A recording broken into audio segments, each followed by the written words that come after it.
In chemistry, we use the mole as a conversion factor. A mole is a unit for a specific quantity of a substance, and that's it. And so if you look at this picture, this is a mole of different amounts of elements. So this is a mole of mercury, a mole of sulfur, a mole of carbon, a mole of copper, and then a mole of helium here.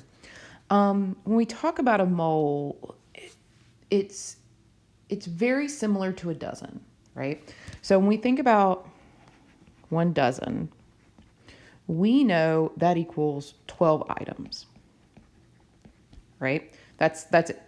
And if we think about a gross, 1 gross equals 144 items, okay? Well, a mole is really similar to that. 1 mole equals 6.022 times 10 to the 23rd items. Now, when we say items here, items can be things like atoms, molecules, particles,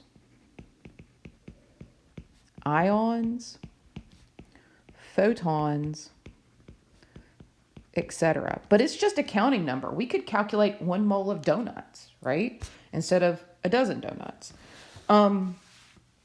When we look at this, a mole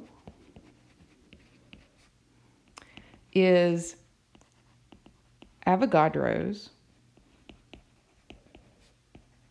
number of atoms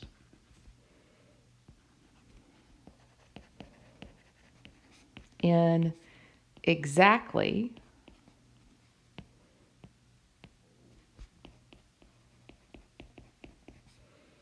12 grams of carbon 12.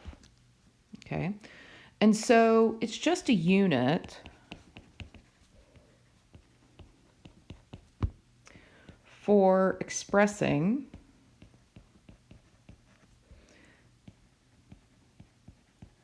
macroscopic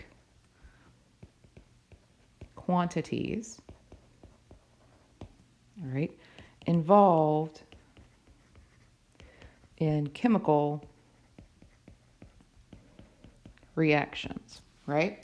So the advantage of a mole is that it provides a convenient way of determining how many atoms or molecules are involved in a chemical reaction based on the mass of the substance involved, right? So atoms are really small. The mass of atoms would be really hard to count, and so the mole helps us with this. Now, let's talk about how we can use the mole as a conversion factor. When we look at the mole, the conversion factor that we are using here is Avogadro's number. And so when we talk about Avogadro's number, right, his number is that 1 mole equals 6.022 times 10 to the 23rd. And I'm going to say particles here, but we know it could be a lot of other things based on the previous slide. And so if you're starting with a number of particles, you can use this like the conversion factors that we've previously talked about, where the particles go in the denominator and they cancel out and we're left with moles, and now we can figure out the number of moles. And like any conversion factor, right, we can flip these two, and if we have the number of moles and are asked for particles, we can have mole here in the denominator and particles in the numerator. So I want us to do some examples of this. And the first example we're going to do is how many iron atoms are present in 3 moles of iron metal. When we look at context clues here, I like to write down kind of what I have here. I have 3 moles. And then I like to write down what we're asking for. So we're asking for atoms, right? And I know that to go from moles to atoms, I need to use Avogadro's number. And that's how I'm going to abbreviate Avogadro's number, okay? And I know that Avogadro's number is 6.022 particles, and that equals 1 mole, okay? So the first thing I do is I'm going to write down the number I'm given in the problem, 3 moles. Now, I want to make sure that's in the numerator. So I might draw a line just to make sure nothing drifts down. And I want to put, of this conversion factor of Avogadro's number, I want the mole to go in the denominator so that it can cancel out. 1 mole. So that's our unit that we're going to cancel out. Oh, I left out numbers here. Times 10 to the 23rd. And so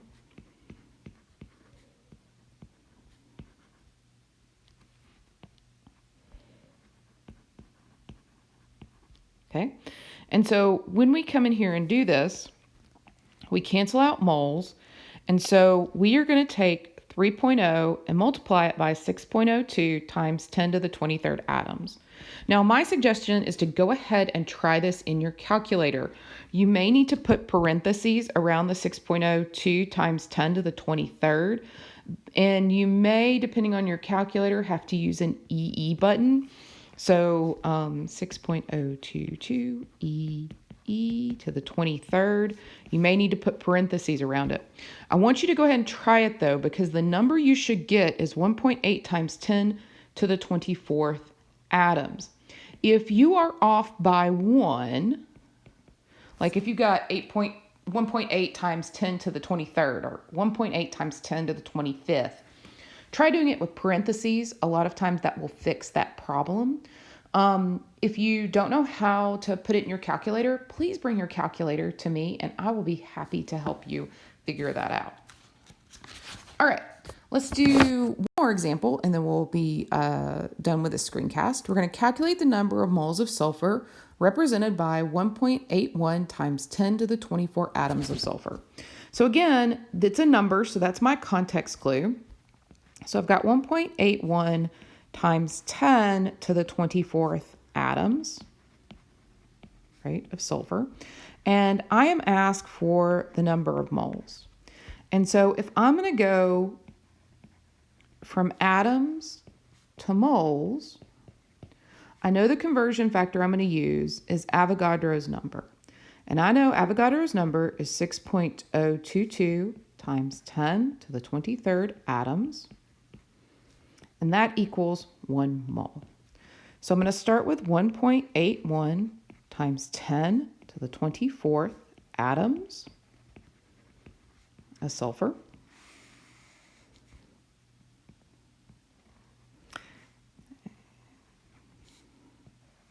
And I'm going to come here and I'm going to say, okay, look, I need atoms to be my denominator because I need it to cancel. So that's going to be 6.022 times 10 to the 23rd atoms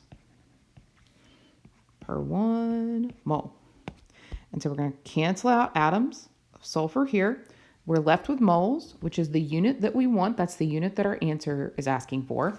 And so the way that you're going to do this is you're going to put 1.81 times 10 to the 24th in your calculator, and then you're going to divide by 6.02 times 10 to the 23rd. Again, it's very helpful to put these in parentheses, and you really need to use that EE button or the times 10 to the 23rd button, or times 10 button, depending on your calculator.